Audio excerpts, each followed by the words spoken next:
Student welcome to I science. तो आज मैं आपके सामने मैकेनिकल प्रॉपर्टीज ऑफ फ्लूइड्स का फोर्थ लेक्चर लेके आया हूँ। जैसे कि आप जानते हैं हमारा जो लास्ट वीडियो था या जो लास्ट लेक्चर था वो सरफेस टेंशन पे था। Introduction to surface tension. Surface tension क्या होता है, जो टॉप लेयर होता है, जो सरफेस फिल्म होता है, उस पर जो फोर्स अप्लाई होता है सरफेस पे, वो था हमारा सरफेस टेंशन। और उससे रिलेटेड एक सरफेस एनर्जी का कंसेप्ट भी मैंने आपको समझाया था, है कि नहीं। आज हम उसी सरफेस टेंशन से रिलेटेड एक फेनोमेना देखने वाले हैं लिक्विड्स में। देखते हैं क्या है। अभी उस फेनोमेना को एक्चुअली हम लोग वर्ड अगर बोले तो वो मिनिस्कस है। अब मैं आपको बताता हूँ क्या है ये मिनिस्कस। इसका मतलब मैंने आपके सामने यहाँ पे दो डायग्राम बनाया है। ये दो डायग्राम में एक वेसल है और एक ट्यूब है जो कि इन्वर्टेड है। मतलब एक में हमने केरोसिन लिया है और दूसरे में हमने मर्क्यूरी लिया है। तो ट्यूब में केरोसिन भर के उल्टा कर दिया, वेसल में भी केरोसिन ही है, और दूसरे ट्यूब में मर्क्यूरी भर के उल्टा कर दिया। तो ये मर्क्यूरी वाला वेसल है विद द ट्यूब और ये केरोसिन वाला वेसल है विद द ट्यूब। क्या दिखता है वो इम्पोर्टेंट है। क्या इम्पोर्टेंट फेनोमेना है हमारा सरफेस टेंशन से रिलेटेड यहाँ पे। अब हम ध्यान से अगर देखें यहाँ पे तो क्या देखने को मिलता है कि जो केरोसिन वाला जो ट्यूब है ना, जिसमें केरोसिन है, वहाँ पे हम एक जो टॉप लेयर एकदम फ्री सरफेस, मतलब जहाँ पे सरफेस का सॉलिड के साथ कांटेक्ट एकदम टॉप में, वहाँ पे हमको एक अलग ही शेप दिखता है। हम लोग ये सोचेंगे कि भाई स्ट्रेट होना चाहिए लिक्विड का लेयर, टॉप लेयर। नहीं, ऐसा नहीं है। यहाँ पे आपको पर्टिकुलर शेप दिखता है। मैं आपको उसको जरा जूम बड़ा करके बताऊं तो शेप ऐसा कुछ होता है। और वही मर्क्यूरी की हम बात करेंगे तो उसका जो शेप है ना वो ऐसे होता है, टॉप ऐसे। अब इसको हम लोग बोलते हैं कॉनकेव मिनिस्कस। Concave meniscus. और इसको हम लोग बोलते हैं कॉन्वेक्स मिनिस्कस। Convex meniscus. ये मिनिस्कस है। मिनिस्कस का मतलब है कि जब किसी फ्लूइड, जो फ्लूइड किसी सॉलिड के कांटेक्ट में आता है तो उसका जो टॉप सरफेस है वो एक पर्टिकुलर शेप ले लेता है। And it is not necessary, जरूरी नहीं है कि वो स्ट्रेट हो, वो एक्चुअली थोड़ा कर्व्ड सरफेस ले लेता है उसके एजेस के साथ, जहाँ पे उसका सॉलिड के साथ कांटेक्ट है। अब वो दो तरीके का शेप ले सकता है। वो शेप ऊपर की तरफ कर्व्ड हो सकता है या वो शेप नीचे की तरफ कर्व्ड हो सकता है। जब वो शेप ऊपर की तरफ कर्व्ड होता है तो एक कॉनकेव, आपने मिरर्स पढ़ा है ऑप्टिक्स में, कॉनकेव मिरर, तो एक कॉनकेव शेप हो जाता है। और या फिर ऐसा कर्व नीचे की तरफ होता है तो उसको कॉन्वेक्स। तो आपका दो तरह का मिनिस्कस हो गया। एक हो गया आपका कॉनकेव मिनिस्कस। ये किसमें देखने को मिलता है? केरोसिन में, जिसकी लिक्विड की डेंसिटी कम है। और कॉन्वेक्स मिनिस्कस किसमें देखने को मिलता है? मर्क्यूरी में, जिसकी डेंसिटी ज्यादा है। ठीक है। अब ये मिनिस्कस ऐसा हो जाता है तो फिर हमको एक टर्म इधर डिफाइन करना पड़ता है और उस टर्म का नाम है एंगल ऑफ कांटेक्ट। सिंस वो सीधा नहीं है, प्लेन नहीं है सरफेस टॉप में, वो एक कर्व नेचर ले रहा है, उसी वजह से हमें एक टर्म जो एक्सप्लेन करना पड़ेगा, उसका नाम है एंगल ऑफ कांटेक्ट। जरा अच्छी तरह समझ लीजिएगा इसका डेफिनेशन क्या है एंगल ऑफ कांटेक्ट का। अगर हम ध्यान से देखो तो डेफिनेशन बोलता है the angle of contact theta between a liquid and a solid surface. ये हमारा लिक्विड है और ये सॉलिड है, ट्यूब जो है glass tube, is defined as the angle between the tangent drawn to the free surface of liquid. अब ये हमारा फ्री सरफेस है। मैं वहां पे एक टैंजेंट ड्रॉ कर देता हूं जो फ्री सरफेस है। यहाँ पे हमारा फ्री सरफेस है तो यहाँ पे मैंने टैंजेंट ड्रॉ कर दिया। तो सरफेस यहाँ भी बनाता हूँ साथ में। सर ये कॉन्वेक्स है तो इसका टैंजेंट ऐसे हो जाएगा। तो ये टैंजेंट बना है फ्री सरफेस में एंड सरफेस ऑफ सॉलिड। तो सरफेस ऑफ सॉलिड का टैंजेंट तो यही है, सॉलिड ये टैंजेंट है।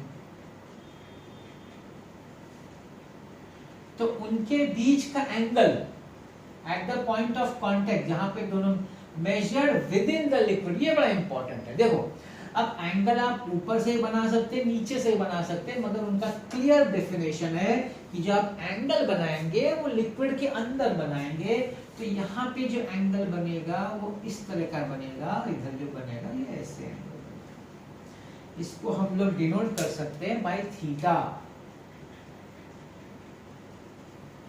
इसी को बोलते हैं एंगल ऑफ कांटेक्ट। तो एंगल ऑफ कांटेक्ट क्या है? आपका जो सरफेस है जहाँ पे सॉलिड के साथ कांटेक्ट हो रहा है लिक्विड का, तो आपको दो टेंजेंट उसका देखना है। एक टेंजेंट जो लिक्विड को है, टॉप सरफेस को, और एक टेंजेंट जो सॉलिड को है, और दोनों टेंजेंट के बीच का एंगल, सिंपल भाषा में। और वो एंगल किधर मेजर करने का? लिक्विड के अंदर, लिक्विड के बाहर नहीं, हवा में मेजर नहीं करने का, वो एंगल लिक्विड के अंदर मेजर करने का। तो जब ये डेफिनेशन आप इसको अप्लाई करते हैं केरोसिन और मर्क्यूरी में, तो आप क्या देखेंगे? आप ये देखेंगे कि भाई केरोसिन में तो एंगल जो बन रहा है वो एक्यूट एंगल बन रहा है। देखिए एक्यूट, एक्यूट मतलब 90 से कम, जबकि जो मर्क्यूरी में एंगल बन रहा है वो ऑब्ट्यूज एंगल बन रहा है, 90 से ज़्यादा। ये बहुत इंपॉर्टेंट फीचर देखने को मिल रहा है हम लोग को कि जो एंगल ऑफ कांटेक्ट जो है लिक्विड और सॉलिड के बीच में, जो केरोसिन के साथ है, विच इज जिसका डेंसिटी कम है, उसका एंगल ऑफ कांटेक्ट एक्यूट है, एक्यूट एंगल बनता है। और मर्क्यूरी जिसकी डेंसिटी ज़्यादा है, जो एक कॉन्वेक्स मेनिस्कस बनाता है, उसका एंगल ऑफ कांटेक्ट 90 से ज़्यादा है, मतलब ऑब्ट्यूज है। तो ये बहुत इंपॉर्टेंट फीचर देखने को मिलता है अलग अलग तरह के लिक्विड में, मर्क्यूरी में और केरोसिन में। अब ये क्यों ऐसा है भाई? इसके पीछे का कारण बड़ा सिंपल है, और वो है इंटरमॉलिक्यूलर फोर्सेस। लास्ट लेक्चर में मैंने आपको बताया था कि जो मॉलिक्यूल्स के बीच में जो फोर्सेस होते हैं, दो तरह के होते हैं। एक होता है आपका कोहेसिव फोर्स और दूसरा होता है आपका एडहेसिव फोर्स। कोहेसिव फोर्स वापस याद दिलाता हूँ, attraction between molecules of the same element. Adhesive force, attraction between the molecules of different element. यहाँ पे लिक्विड का कोहेसिव फोर्स होगा, लिक्विड और सॉलिड का एडहेसिव फोर्स होगा, है कि नहीं? तो ये जो कोहेसिव फोर्स और एडहेसिव फोर्स है, उनमें तनातनी है, उनमें लड़ाई है, कौन ज़्यादा कौन कम। और वो जो डिफरेंस है ना दोनों का, उसी वजह से कहीं पे आपको कॉनकेव मेनिस्कस दिखता है और कहीं पे आपको कॉन्वेक्स मेनिस्कस दिखता है। एक्सप्लेनेशन यहाँ पे नहीं खत्म होता है, हम लोग इसको एक्सप्लेन करेंगे, आपको अच्छी तरह एक्सप्लेन किया जाएगा। ये तो मैंने आपको जरा शॉर्ट में समझाया कि क्या कारण है कि कहीं पे आपको कॉनकेव मेनिस्कस और कहीं पे आपको कॉन्वेक्स मेनिस्कस बनता है। और जैसे कि मैंने कहा कि मैं आपको एक्सप्लेन करता हूँ, यहाँ पे आपके सामने है, ये कॉनकेव मेनिस्कस में एक्सप्लेन करूंगा, फिर आपको मैं कॉन्वेक्स एक्सप्लेन करूंगा। अब कॉनकेव मेनिस्कस में देखिए वही चीज़ है, यहाँ पे आपका ये सॉलिड है, इसको बहुत एनलार्ज करके समझा गया है। ये सॉलिड समझ लीजिए, आपका ये ट्यूब है और वो लिक्विड है, ये जो लिक्विड है ना वो आपको यहाँ पे दिखाया गया है।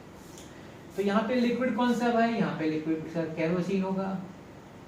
और यहाँ पे लिक्विड कौन सा? यहाँ पे लिक्विड मर्क्यूरी होगा, ठीक है? तो ये उनके कांटेक्ट में है। अब मैं आपको बताने वाला हूँ कि केरोसिन में क्यों हमको कॉनकेव मेनिस्कस, कॉनकेव वापस समझिए ऐसा, और क्यों मर्क्यूरी में हमको कॉन्वेक्स मेनिस्कस। बड़ा इंटरेस्टिंग, और इसको समझ के रखिए क्योंकि इस सरफेस टेंशन में आगे का जो टॉपिक है, जो रिमेनिंग टॉपिक है, वो पूरा इसी से रिलेटेड ही है, कॉन्वेक्स एंड कॉनकेव। तो समझिएगा। ओके, तो लेट्स सी, मैं पहले बात करता हूँ कॉनकेव मेनिस्कस क्या होता है इसमें। अब इसमें ऐसा देखा गया, तो इसके लिए हम लोग क्या करते हैं, ये आपका सॉलिड है, लिक्विड है, और ये आपका एयर है। हम लोग ये क्या करते हैं, एक पर्टिकुलर मॉलिक्यूल ले लेते हैं, इधर मॉलिक्यूल ए, ठीक है? अब वो मॉलिक्यूल ए का अपना एक स्फीयर ऑफ इन्फ्लुएंस होगा, मॉलिक्यूल ए, जो कि सरफेस के कांटेक्ट में एक मॉलिक्यूल ले रहे हैं। अब मॉलिक्यूल ए पे दो फोर्स अप्लाई होगा। कौन सा सर? एक एडहेसिव फोर्स, किसके साथ?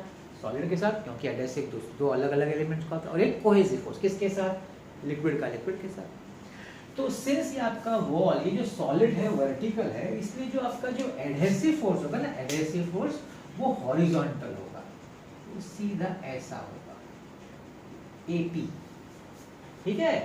तो एपी क्या है आपका भाई? AP is your adhesive force, ठीक है? अब दूसरा जो फोर्स है जो कि कोहेसिव है, वो लिक्विड के अंदर एक्ट करेगा। तो दूसरा जो फोर्स अंदर एक्ट करेगा, that is cohesive force, AC। मैं लिखता हूं इधर, AC इज कोहेसिव फोर्स, ठीक है? अब इन दोनों का रिजल्टेंट होगा। अच्छा, एक कोहेसिव फोर्स के बारे में एक चीज़ है कि एंगल उसका लिक्विड और सॉलिड के साथ near to 45 degree, not exactly near to 45 degree. अब क्वेश्चन ये कि सर ये दोनों का रिजल्टेंट किधर होगा? रिजल्टेंट तो होगा ना।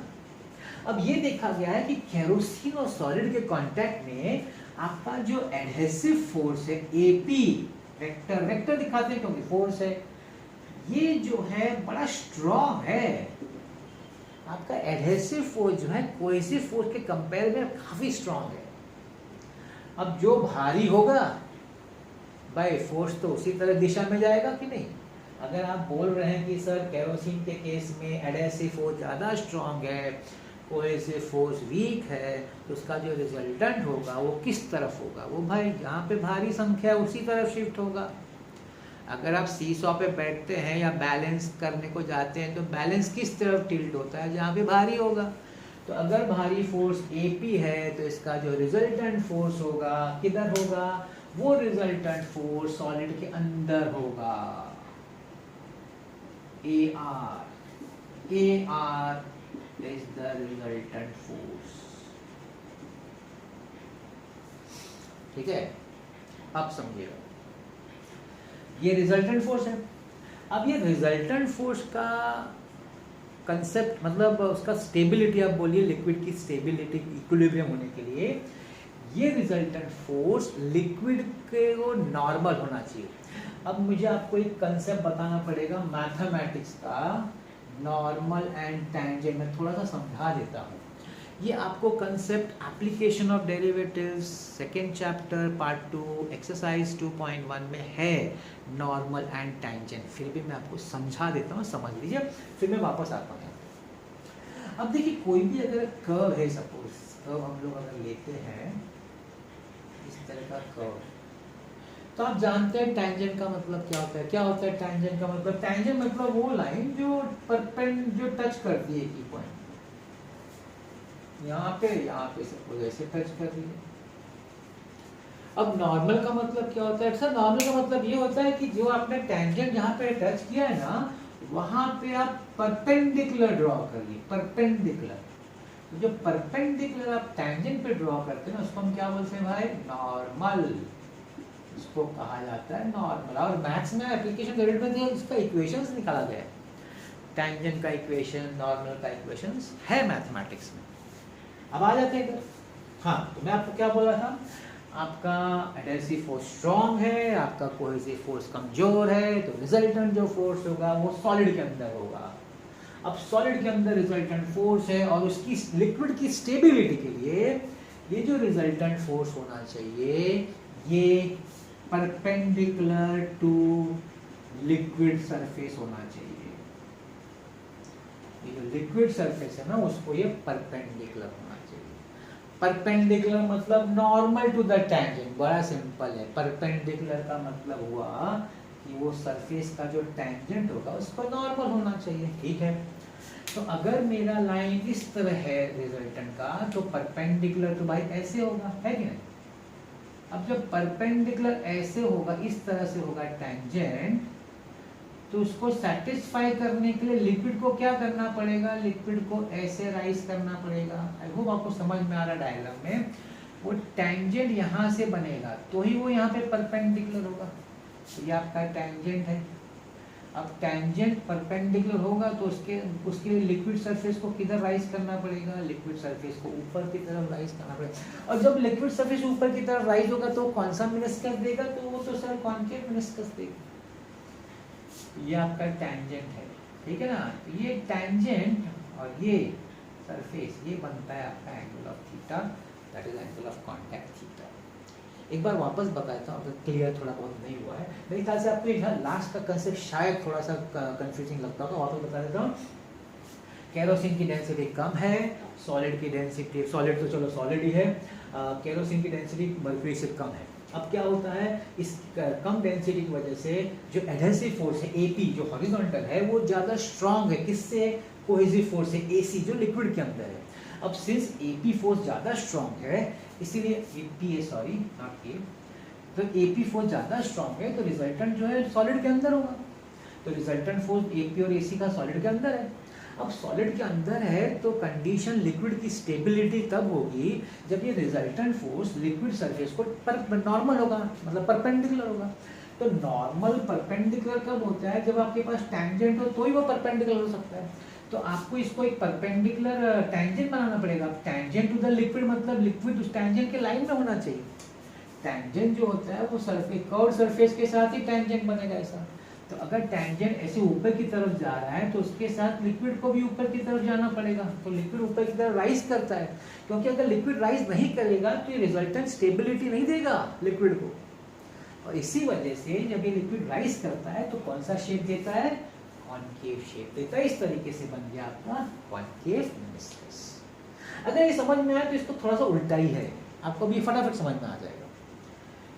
तो इधर वही काम करते हैं, क्या करेंगे? इधर भी एक मॉलिक्यूल ले लेंगे सर, ए मॉलिक्यूल ले लिया which is in contact with the solid, उसका अपना एक स्फीयर ऑफ इन्फ्लुएंस होगा, है ना। और वापस वही, इसका दो फोर्सेस होगा। एक कौन सा फोर्स होगा भाई? सर एक तो होगा आपका एडहेसिव फोर्स हॉरिजॉन्टल। क्यों हॉरिजॉन्टल? क्योंकि सर ये वर्टिकल वॉल है सॉलिड का, तो हॉरिजॉन्टल। और दूसरा कौन सा फोर्स होगा सर? दूसरा फोर्स तो कोहेसिव फोर्स होगा जो लिक्विड के अंदर होगा। अब इसमें क्या देखा जाता है? इसमें ये देखा जाता है कि इस मर्क्यूरी के केस में कौन स्ट्रांग है? मर्क्यूरी के केस में cohesive force is stronger than adhesive force. Cohesive force adhesive force से स्ट्रांग है। अब अगर कोहेसिव फोर्स एडहेसिव फोर्स से स्ट्रांग है तो इसका जो रिजल्टेंट होगा किधर होगा? लिक्विड के अंदर होगा। Very good. तो लिक्विड के अंदर हमको रिजल्टेंट दिखाना पड़ेगा, रिजल्टेंट लिक्विड के अंदर होगा।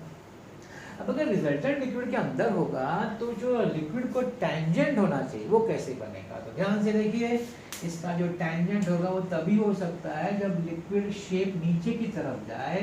तो इसका टैंजेंट ऐसे बनेगा, वो तभी होगा जब लिक्विड का शेप नीचे की तरफ जाएगा। ये बात समझे, नीचे ऐसा नीचे की तरफ बेंड होगा तो वो टैंजेंट बनेगा और वो रिजल्टेंट के साथ क्या हो जाएगा? परपेंडिकुलर। तो सिंस ये शेप नीचे की तरफ शिफ्ट हो रहा है तो ये कौन सा शेप दे रहा है? ये दे रहा है कॉन्वेक्स मेनिस्कस। और फिर आप इसको एंगल ऑफ कांटेक्ट यहाँ से यहाँ बता सकते हैं थीटा। तो बेसिक फर्क क्या है? बेसिक फर्क ये है जो आप अगर शॉर्ट में याद रखना है, केरोसिन में एडहेसिव फोर्स स्ट्रांग है, कोहेसिव फोर्स वीक है। मर्क्यूरी में एडहेसिव फोर्स वीक है, कोहेसिव फोर्स स्ट्रांग है। तो केरोसिन में रिजल्टेंट सॉलिड के अंदर है, मर्क्यूरी में रिजल्टेंट लिक्विड के अंदर है। केरोसिन में रिजल्टेंट परपेंडिकुलर होना चाहिए लिक्विड सरफेस को, तो टैंजेंट जो है वो ऐसा बनेगा कि लिक्विड ऊपर की तरफ राइज होगा। मर्क्यूरी केस में परपेंडिकुलर होने के लिए लिक्विड को नीचे की तरफ जाना पड़ेगा, नीचे बेंड होना पड़ेगा, तो ही टैंजेंट रिजल्टेंट को परपेंडिकुलर होगा। तो इस तरीके से यहाँ पे मर्क्यूरी में कॉन्वेक्स शेप बनता है और केरोसिन में कॉन्केव शेप बनता है। अच्छा सा एक क्वेश्चन है, 4 मार्क के लिए 3 मार्क के लिए आ सकता है, आता भी है, और ये उसका एक्सप्लेनेशन है। तो आपको कॉन्वेक्स कॉन्केव मेनिस्कस कैसे बनता है इसमें बड़ा इम्पॉर्टेंट इसीलिए है क्योंकि आगे हम लोग दो इम्पॉर्टेंट डेरिवेशन या फेनोमेना पढ़ने वाले हैं, एक्सेस प्रेशर का और कैपिलरी एक्शन का। उन दोनों जगह पे ये चीज़ डिस्कस होने वाली है कॉन्वेक्स और कॉन्केव की। तो समझ लीजिए, मतलब ये तो क्वेश्चन है, लेकिन कॉन्वेक्स क्या होता है, कॉन्केव क्या होता है, इसके बारे में आपको एकदम क्लियर रहना चाहिए इस बारे में। अभी ये मेन है। अभी इससे रिलेटेड एक दो और पॉइंट क्या डाल दिया है कि sir zero angle theta zero हो सकता है क्या? कोई पूछेगा sir theta angle of contact zero हो सकता है? हो सकता है, पॉसिबल है, बड़ा सिंपल पॉसिबल है। मैं आपको भी यहाँ जगह नहीं है तो मैं आपको यही समझा देता हूँ। अगर आपको थीटा जीरो चाहिए, चलिए मैं यहाँ बता दूँ शॉर्ट में, ये आपका सॉलिड है, ये आपका लिक्विड है ना। अच्छा, थीटा जीरो पता है कब मिलेगा देखने को? प्योर वाटर, प्योर मतलब बिस्लरी नहीं, बिस्लरी में मैं बोलता हूँ इतना प्योर होता नहीं, मिनरल वाटर। आपको जो लेबोरेटरी में जो बनाते हैं ना पानी, वही प्योर होता है। जब आप प्योर वाटर लेते हैं ना, तो प्योर वाटर में क्या होता है, उनका सिर्फ एक ही फोर्स होता है, कौन सा? एडहेसिव। कोहेसिव होता ही नहीं। क्यों नहीं होता है सर कोहेसिव? कोहेसिव इसलिए नहीं होता है क्योंकि प्योर वाटर में मॉलिक्यूल सब वेट होते हैं। मतलब सब चिपके होते हैं। देखो इधर केरोसिन में भी थोड़ा वेट होता है, अच्छा मर्क्यूरी में वेट नहीं होता। ये बड़ा एक बताना भूल गया मैं, डिस्टिंग्विशिंग पॉइंट। केरोसिन में जो लिक्विड होता है थोड़ा सा वेट करता है, सॉलिड को चिपकता है, ये नहीं चिपकता। क्यों? इसका एडहेसिव फोर्स स्ट्रांग है, इसका एडहेसिव फोर्स वीक है। आप मर्क्यूरी कभी भी सॉलिड में किसी ट्यूब में डाल के वापस उल्टा करो, ट्यूब में थोड़ी भी एक भी ड्रॉप चिपका नहीं रहेगा। लेकिन आप केरोसिन या पानी डाल के देखो, निकाल दो, फिर भी थोड़ा अंदर ड्रॉप रह जाएगा चिपका हुआ, क्योंकि एडहेसिव फोर्स स्ट्रांग है। और प्लेन वाटर तो पूरा ही चिपक जाता है, कंप्लीटली वेट, उसको बोलते हैं कंप्लीटली वेट द सरफेस। अब कंप्लीटली वेट हो गया ना तो फ्री मॉलिक्यूल्स है ही नहीं। अब फ्री नहीं है तो फिर क्या होता है कि एडहेसिव कोहेसिव फोर्स होता ही नहीं है। तो यहाँ पे सिर्फ एडहेसिव, मैं किसकी बात कर रहा हूँ? प्योर वाटर की, प्योर वाटर। तो एक ही फोर्स है, वही रिजल्टेंट भी है, जो AP है वही AR है।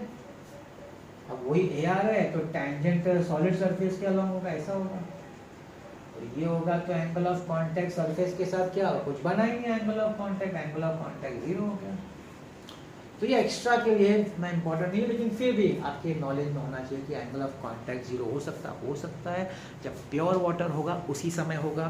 क्योंकि प्योर वाटर के लिए कोहेसिव फोर्स 0 है, एडहेसिव फोर्स है, वही रिजल्टेंट है। तो हम लोग को कंडीशन स्टेबिलिटी के लिए टैंजेंट उसको परपेंडिकुलर होना चाहिए। तो टैंजेंट जो है सॉलिड सरफेस पे आ जाएगा, सॉलिड सरफेस पे आने की वजह से एंगल कांटेक्ट कुछ बने 0 एंगल हो जाएगा, क्योंकि टैंजेंट का सरफेस के साथ कोई एंगल बन ही नहीं रहा सॉलिड के साथ। नहीं तो जो एंगल क्या होता है, यहाँ मैंने समझाया, एंगल जो होता है लिक्विड सरफेस और सॉलिड के बीच का जो एंगल होता है वो होता है। तो यहाँ पे जो टैंजेंट है वही सॉलिड सरफेस है, तो उनके बीच में कोई एंगल है ही नहीं। देखो इस केस में एंगल 0 हो जाता है, ठीक है। फिर उन्होंने इसमें कंडीशन भी दिया कि भाई यहाँ पे अगर कंडीशन है ना तो क्या होना चाहिए। तो इनका कहना है कि जो आपका AP वेक्टर है should be greater than AC upon √2, और यहाँ पे जो आपका AP वेक्टर है should be less than AC upon √2। ये कंडीशन है। तो ये आपका एक्सप्लेनेशन है with regard to your meniscus.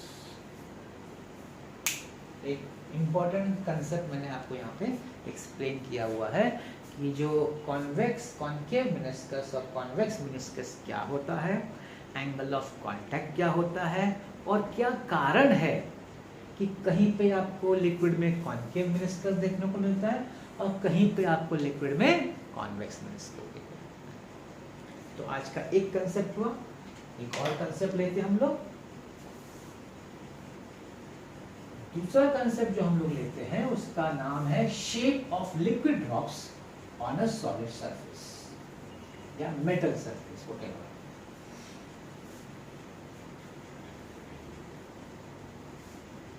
तो ये चैप्टर अगर हम देखें तो काफी इजी चैप्टर है, काफी रिलेटेड है, मतलब आप इसको इमेजिन करना, समझना, डे टू डे लाइफ से रिलेट करना काफी इजी है समझने में। अभी मैं आपको इसका जो एप्लीकेशन बताऊंगा तो आपको समझ में आएगा कितना इंटरेस्टिंग एप्लीकेशन है।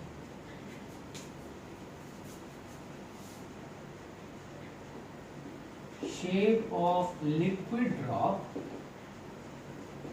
on a solid surface, ये पढ़ने वाले हम लोग, ठीक है। मतलब जैसे कि अगर आप ड्रॉप लें लिक्विड का, एक ड्रॉप ऐसा ट्यूब में से उसका ड्रॉपर होता है, ड्रॉपर से अगर आप सॉलिड सरफेस पे एक ड्रॉप ऐसे डालें और देखें कि क्या शेप बनता है, तो बड़ा अच्छा शेप देखने को मिलता है। केरोसिन होगा तो अलग शेप होगा, मर्क्यूरी होगा तो अलग शेप होगा। अच्छा, सरफेस पे भी डिपेंड करता है कि कैसा सॉलिड सरफेस है। कभी कभी तो कोई भी शेप नहीं बनेगा, तो कब बनता है, कैसे शेप बनता है, क्यों बनता है, अलग अलग शेप हम वो देखने वाले हैं इस कंसेप्ट में, इस टॉपिक में, ठीक है। देखिए मैं बना रहा हूँ आपके लिए इधर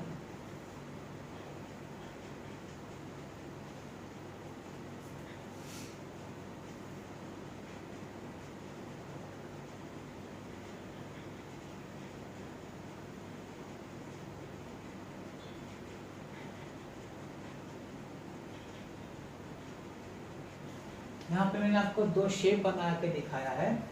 ये बेसिकली केरोसिन में आपको देखने को मिलेगा ऐसा, और ये आपको मर्क्यूरी में देखने को मिलेगा। तो ये आपका दोनों सॉलिड सरफेस पे आपने ऐसा ड्रॉप डाला हुआ है और ये आपका लिक्विड है ये।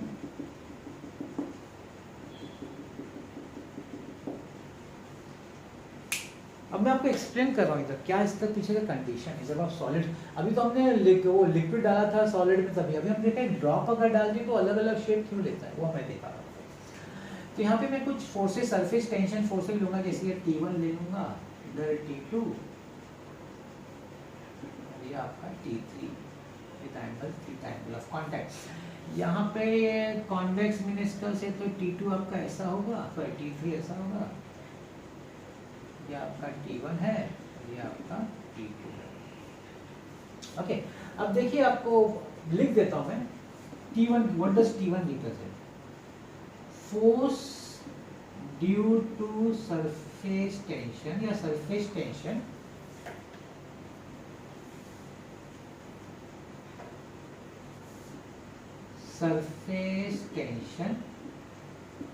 at solid liquid interface। ये दोनों के लिए कॉमन है। T2 surface tension at solid air interface, okay, and T3 surface tension at liquid air interface। तो सॉलिड और लिक्विड के में जो कांटेक्ट है उसका जो सरफेस टेंशन है मैंने T1 लिया। सॉलिड और एयर, एयर और सॉलिड में भी तो कांटेक्ट होगा ना, क्योंकि air also is a type of fluid only, उसका जो सरफेस टेंशन है T2।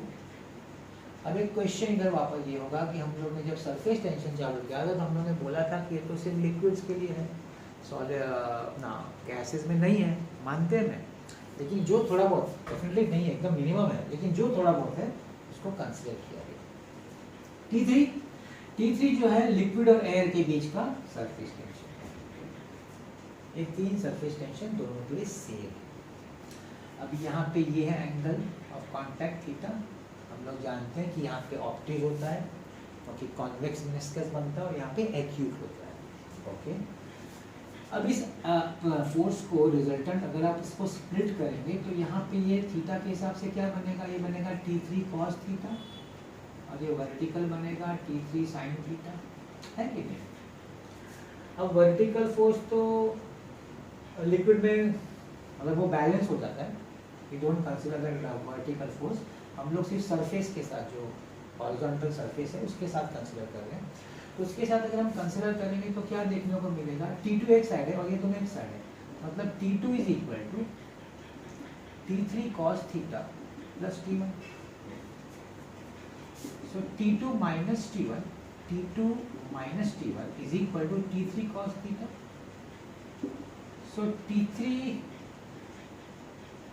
So cos theta में लिखना, sorry, so cos theta is equal to T2 minus T1 upon T3। अभी इस कंडीशन से हम पता करेंगे कि ये अलग अलग शेप क्यों बना है, ठीक है? तो पहले समझ गए ना, इसको स्प्लिट किया दो पार्ट में, तो दो फोर्सेस एक साइड पे एक अलग है, तो इसको बैलेंसिंग किया, इससे हमने cos थीटा निकाला। अब मैं देखिए अलग अलग आपको केसेस बताता हूँ। केस 1 याद दीजिएगा, केस 1 में मैं क्या बोलता हूँ कि मेरा जो T2 है, T2 वो T1 से बड़ा है। अब अगर T2 T1 से बड़ा है तो इसका मतलब है आंसर पॉजिटिव होगा, so this will result in a positive answer. साथ में T2 minus T1 is less than T3, numerator is less than denominator. तो इससे क्या आपको पता चला, इससे क्या आप लोग कंक्लूजन, इसी की कंक्लूजन निकाल सकते हैं कि जो वैल्यू है ना, वैल्यू cos थीटा का वैल्यू, cos थीटा का जो वैल्यू है वो 0 और 1 के बीच में, क्योंकि पॉजिटिव है तो 0 से बड़ा, और न्यूमरेटर छोटा डिनोमिनेटर से तो 1 से छोटा। तो cos का वैल्यू 0 से 1 किधर होता है भाई? फर्स्ट क्वाड्रेंट में होता है सर, 0 से 1। फर्स्ट क्वाड्रेंट में मतलब कौन सा एंगल हुआ सर? एक्यूट एंगल हुआ। एक्यूट एंगल हुआ मतलब कौन सा मेनिस्कस हुआ? कॉनकेव मेनिस्कस, ठीक है ना? तो ये जो कंडीशन है वो आपको मर्क्यूरी में देखने को मिलेगा, ये वाला condition. So this will result in acute angle of contact. This one, acute angle. अब मैं दूसरा पे आता हूँ, केस 2। ध्यान दीजिए, केस 2 में क्या है कि हम लोग बोलते हैं कि भाई T2 जो है ना T1 से छोटा है, T2 T1 से छोटा है, पॉजिटिव नेगेटिव से छोटा। इससे क्या पता चला? इससे पता चला जो आंसर आएगा वो नेगेटिव में आएगा, करेक्ट। अच्छा, दूसरा ये कि भाई T2 माइनस T1 जो न्यूमरेटर है वो डिनोमिनेटर से छोटा है। इससे क्या पता चलेगा? इससे ही पता चलेगा कि cos थीटा का वैल्यू -1 और 0 के बीच में है। प्लीज अंडरस्टैंड, ये बता रहा है कि नेगेटिव मतलब 0 से कम, मगर न्यूमरेटर अगर डिनोमिनेटर छोटा है तो मतलब वो आंसर तो पॉइंट में ही होगा, मतलब cos थीटा का वैल्यू -1 और 0 के बीच में है। अब cos थीटा का वैल्यू नेगेटिव कब होता है? सेकंड क्वाड्रेंट में होता है, मैथ्स में है ट्रिग्नोमेट्री सेकंड क्वाड्रेंट का मतलब है कि the angle is more than 90 degree. What does it imply? It implies obtuse angle of contact, obtuse angle of contact. ये कौन सा मेनिस्कस है आपका? कॉन्वेक्स मेनिस्कस, ठीक है। ये दो हो गया, एक्स्ट्रा भी है केस 3। केस 3 क्या बोलता है? केस 3 बोलता है कि sir T2 minus T1 is equal to T3, numerator is equal denominator. क्या इसका क्या मतलब? Numerator is equal denominator, cos theta is equal to 1 and if cos theta is equal to 1, theta is equal to 0। तो कौन सा वाला case है? Pure water, 0 angle of contact, no contact. और एक बहुत इंटरेस्टिंग चौथा वाला है, बड़ा इंटरेस्टिंग है चौथा केस। आप कभी भी ना लिप ड्रॉप को ना प्लास्टिक होता ना, प्लास्टिक सादा उस पर डाल के देखिए, आप क्या देखेंगे? है तो सॉलिड है प्लास्टिक, लेकिन वहाँ पे ड्रॉप बनता ही नहीं, ड्रॉप बनता नहीं। उसका कंडीशन में अगर केस 4 में है भाई, उसका कंडीशन आप केस 4 में देखने वाले। क्या कंडीशन है? कंडीशन ये है कि आपका जो T2 माइनस T1 है ना वो T3 से बड़ा है। T2 माइनस T1 T3 से बड़ा है, मतलब आपका न्यूमरेटर डिनोमिनेटर से बड़ा है। इसका मतलब आपका जो cos थीटा है वो मोर देन 1 है। अब आपको सभी को पता होगा, आप 12 साइंस में है कि साइन थीटा और cos थीटा का वैल्यू -1 से छोटा नहीं हो सकता है और 1 से बड़ा नहीं हो सकता। चाहिए तो मैं बोल देता था, but -1 less than cos theta less than 1 less than equal to है। cos थीटा का वैल्यू -1 से छोटा नहीं होता और उसका +1 से बड़ा नहीं होता। आप बोले cos theta greater than 1, not possible, not possible. तो अगर नॉट पॉसिबल मतलब क्या? मतलब ड्रॉप बनेगा ही नहीं। ये कंडीशन किधर दिखता है? प्लास्टिक जैसा शीट होता है ना, उसमें ड्रॉप डाल के देखिए फैल जाएगा, वो लिक्विड फैल जाएगा, ड्रॉप बनेगा ही नहीं, क्योंकि ये कंडीशन है कि नहीं? इंटरेस्टिंग। तो ये सब केसेस है जिससे आपको पता चल सकता है कि आपका जब ड्रॉप, आप ऐसा ड्रॉपर से एक ड्रॉप सिर्फ गिराते हैं अगर किसी सॉलिड सरफेस पे, तो जो शेप लेता है या शेप नहीं लेता है, उसके पीछे क्या क्या कंडीशंस है वो ये समझा रहा है, how those drops are form. So I hope ये चीज आपको समझ में, shape of drops.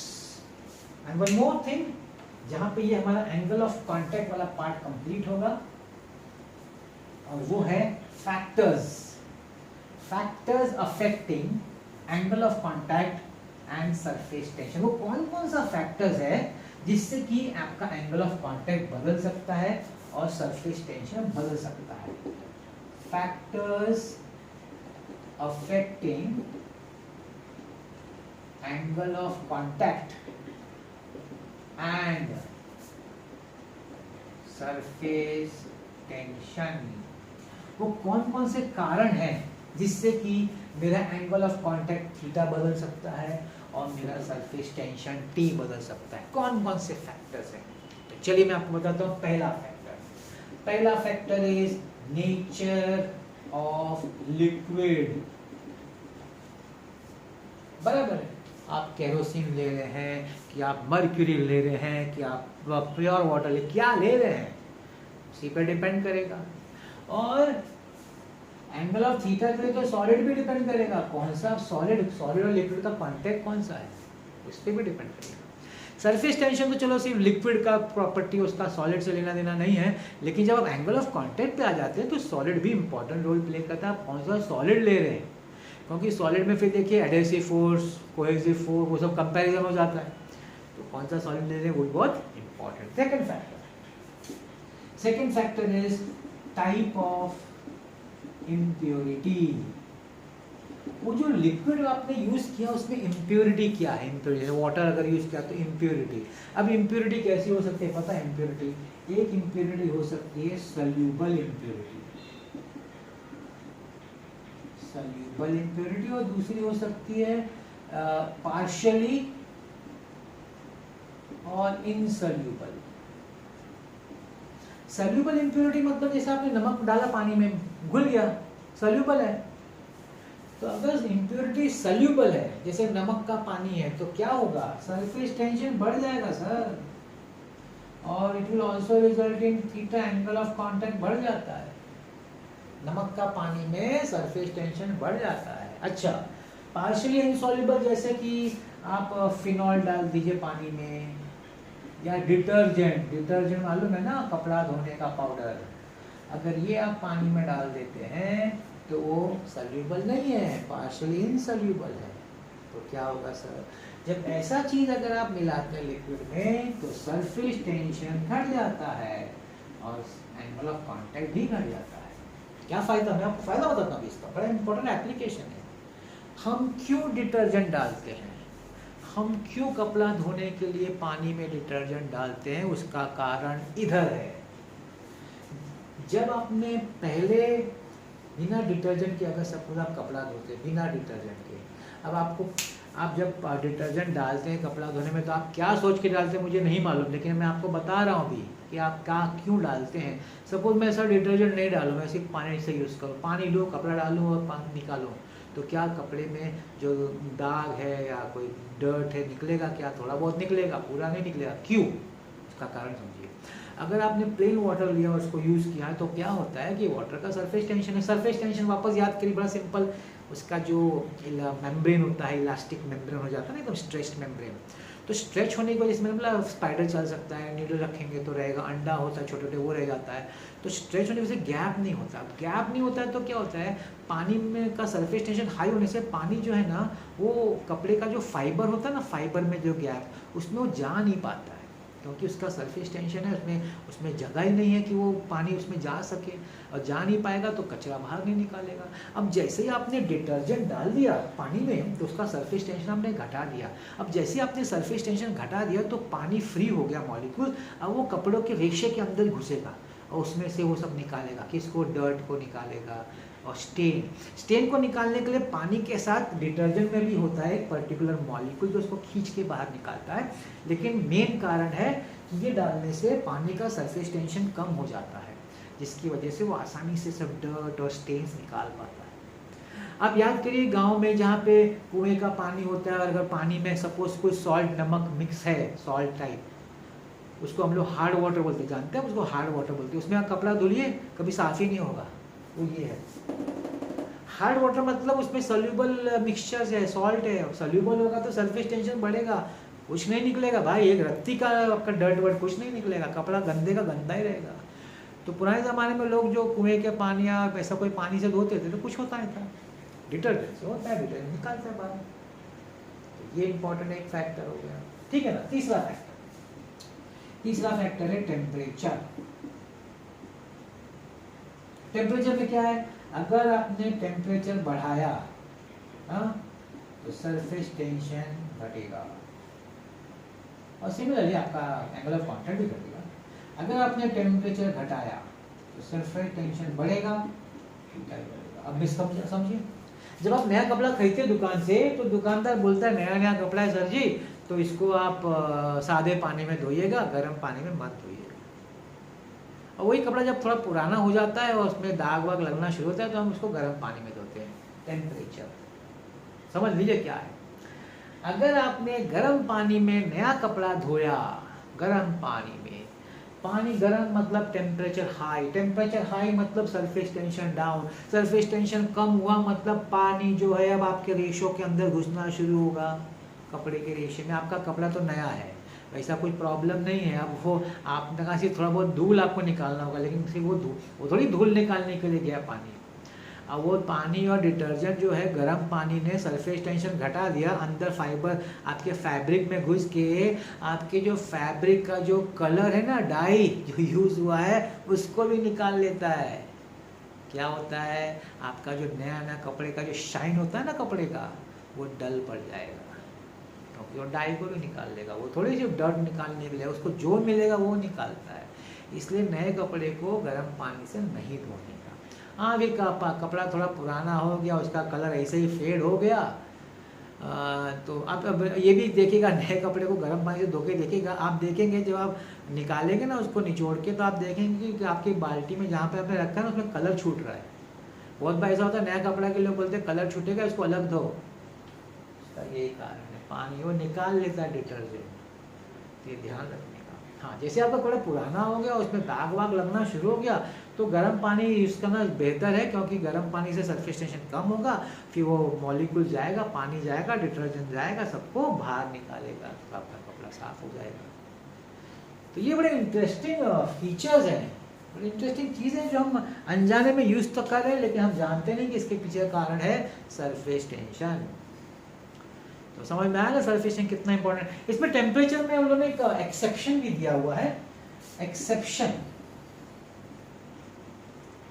Molten copper and cadmium, ये दोनों एक्सेप्शन। मतलब क्या, टेम्परेचर पे सरफेस टेंशन घटना चाहिए, इन लोग का सरफेस टेंशन बढ़ता है। टेम्परेचर घटने पे सरफेस टेंशन बढ़ना चाहिए, इन लोग का घटता है। उल्टा मतलब इसका उल्टा होता है। मोल्टन मतलब लिक्विड कॉपर या लिक्विड कैडमियम लेंगे तो इसका ऑपोजिट काम करता है। तो कभी एमसीक्यूज में एक्सेप्शन वर्ड पूछा कि भाई फ्लूइड का एक्सेप्शन जो है सरफेस टेंशन का टेम्परेचर से, तो वो कॉपर और कैडमियम, ठीक है ना। अब ये सरफेस टेंशन जीरो भी होता है, वो एक टेम्परेचर का इसको कहा है क्रिटिकल टेम्परेचर। उसके बारे में आपको कुछ खास पढ़ने को नहीं है, सिर्फ याद रखने का है कि जिस टेम्परेचर पे सरफेस टेंशन जीरो होगा उसको कहा जाता है क्रिटिकल टेम्परेचर। तो यहाँ पे मैंने आपको एक बहुत ही इम्पॉर्टेंट कंसेप्ट समझाया है, वो है एंगल ऑफ कांटेक्ट।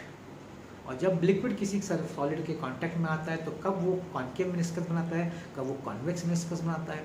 और किसी लिक्विड को, ड्रॉप को अगर आप किसी सॉलिड सरफेस पे डालते हैं तो शेप जो अलग अलग लेता है, वो क्यों लेता है, उसके पीछे कारण क्या है, वो भी मैंने आपको एक्सप्लेन किया। अब मैंने आपको लास्ट में एक्सप्लेन किया क्या क्या फैक्टर्स है जिसके आपसे एंगल ऑफ कांटेक्ट चेंज हो सकता है, आपका सरफेस टेंशन, और उसको हम कैसे अपने लाइफ में यूज़ करते हैं, उसको कैसे हम लोग अप्लाई करते हैं। तो ये सब मैंने आपको समझाया इधर फैक्टर्स अफेक्टिंग। यहाँ पे मैं चाहूँगा कि मैं इस लेक्चर को रोक दूँ, क्योंकि नहीं तो बहुत लेंदी हो जाएगा। एक और टॉपिक के बाद हमारा सरफेस टेंशन शायद नेक्स्ट लेक्चर में शायद ख़त्म हो सकता है। और वो दो नेक्स्ट टॉपिक है ना, बहुत ही इंटरेस्टिंग फिनोमेना है। एक तो आपका है एक्सेस प्रेशर। मैं से आपको हिंट दे देता हूँ, जैसे ट्रेलर होता है नेक्स्ट लेक्चर के लिए। ट्रेलर क्या है, अभी हम जानते हैं कि हमारा लिक्विड का ड्रॉप स्फेरिकल होता है। अभी यहाँ पे क्वेश्चन होगा सर स्फेरिकल तो होता है, लेकिन सरफेस टेंशन उसको कंटिन्यूसली एक्ट करे और छोटा होना चाहता है, बाहर का एयर प्रेशर है, तो जो ड्रॉप होता है फूट नहीं जाता क्या? फूट जाना चाहिए ना, क्योंकि सरफेस टेंशन भी अप्लाई हो रहा है और बाहर से एयर प्रेशर भी हो रहा है, तो ड्रॉप फूट क्यों नहीं जाता? ये है ना क्वेश्चन, उसका एक्सप्लेनेशन भी है एक्सेस प्रेशर। और दूसरा सर जो प्लांट जो जड़ों का, जिनका रूट एकदम जड़ में है, नीचे ज़मीन में, ज़मीन के अंदर है, रूट कितना नीचे है, उसका पानी एकदम ऊपर प्लांट के एकदम टॉप तक कैसे पहुंचता है उसके। और जैसे अभी कुएं में पानी ऊपर आता कैसे है, पानी तो ज़मीन में कितना नीचे होता, आता कैसे ऊपर पानी? इसके पीछे का कारण है कैपिलरी एक्शन। बड़ा इंटरेस्टिंग दो प्रॉपर्टीज़ है जो हम नेक्स्ट लेक्चर में डेफिनेटली देखेंगे and will enjoy that topic, ठीक है ना। और सैडली इस टॉपिक में एक भी न्यूमेरिकल नहीं है। आज अभी तक मैंने जितने भी मेरे लेक्चर्स किए हैं सब लेक्चर मैंने न्यूमेरिकल किया है, लेकिन इसमें कोई न्यूमेरिकल नहीं है किसी तरह का, तो सॉरी। तो आज के लेक्चर में हम लोग न्यूमेरिकल नहीं कर सकते। एंड बात वही है कि अगर आप सेटिस्फाइड है 100%, तो लाइक, शेयर और सब्सक्राइब करना मत भूलिएगा। और कुछ कमी होगी तो डेफिनेटली कमेंट्स में बताइएगा। And thank you so much for watching this.